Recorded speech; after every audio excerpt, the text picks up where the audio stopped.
सियासत में अदावत का इतिहास पुराना रहा है। तमाम सियासी मयारों और उजले परिधानों के बीच आगे बढ़ती सीढ़ियों पर कई पीढ़ियों के अदावती इतिहास दर्ज हैं। एक ऐसी ही कहानी आज हम आपके बीच लेकर आए हैं। यह कहानी उस शख्स की है जिसके नाम का डंका पूरे विश्व में बजता है। एक ऐसा नेता जिसने राजनीति के सारे आयाम को बदल कर रख दिया, जिसकी रणनीति ने देश के सियासी मठाधीशों के अस्तित्व को पूरी तरह खत्म कर दिया, जिसके एक आह्वान पर पूरा देश उसके पीछे खड़ा हो जाता है, जिसे आरएसएस की नर्सरी ने तैयार किया, जहां पर एक साथ कभी आरएसएस से लेकर बीजेपी के संगठन मंत्री के रूप में कार्य करने वाले दो चेहरे सियासत की डगर पर साथ चल निकले। लेकिन ऐसा क्या हुआ कि एक नेता हाशिए पर चला गया और दूसरा आज विश्व के सबसे चर्चित नेताओं की फहरिस्त में खड़ा है। आप देख रहे हैं अदावत, और आज हम बात करेंगे देश की राजनीति के दो ऐसे दिग्गजों की जिन्होंने बीजेपी को बुलंदियों तक पहुंचाने में अहम भूमिका निभाई।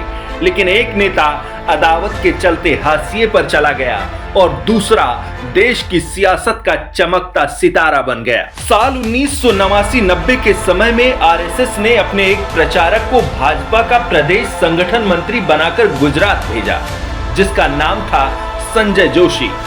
उस समय नरेंद्र मोदी गुजरात भाजपा के प्रदेश संगठन महामंत्री के रूप में कार्य कर रहे थे। दोनों ने मिलकर पार्टी को इतना मजबूत किया कि जिसका परिणाम ये रहा कि 1995 के चुनाव में भाजपा पहली बार गुजरात में सत्ता का स्वाद चख सकी।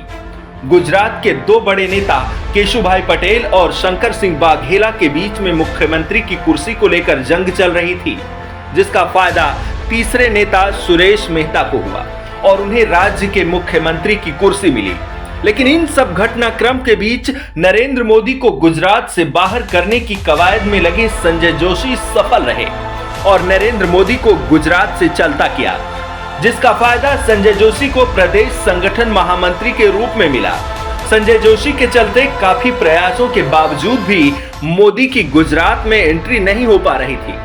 लेकिन मोदी हार मानने वाले नेताओं में नहीं थे।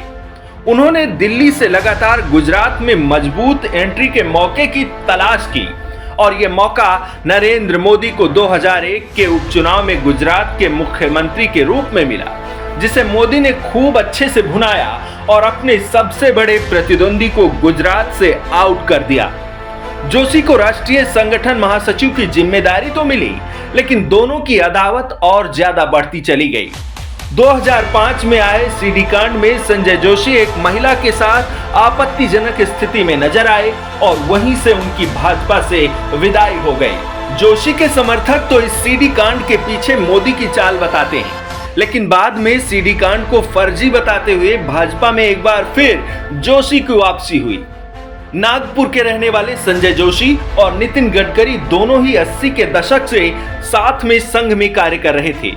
दोनों एक अच्छे मित्र थे, जिसका फायदा जोशी को 2012 में गडकरी के राष्ट्रीय अध्यक्ष रहते हुए उत्तर प्रदेश चुनाव के प्रभारी के रूप में मिला। मोदी को यह नागवार गुजरा, जिसके कारण से वह उत्तर प्रदेश चुनाव प्रचार से दूरी बनाए रखे। गडकरी आज अपने कार्य और व्यवहार के चलते अच्छे नेता के रूप में जमे हुए हैं, लेकिन जोशी के साथ के कारण आज वे मोदी की हिट लिस्ट में रहते हैं, जिसकी खबर अक्सर मीडिया में देखने को मिलती रहती है।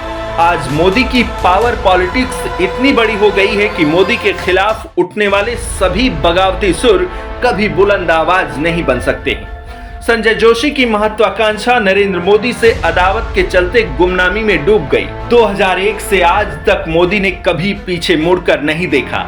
वहीं संजय जोशी आज भी अपनी पहचान को लेकर संघर्ष कर रहे हैं। अदावत की ऐसी तमाम सियासी कहानियों के लिए जुड़े रहिए द बतकही लाइव के साथ। चैनल को सब्सक्राइब करें और लाइक कमेंट करना ना भूलें।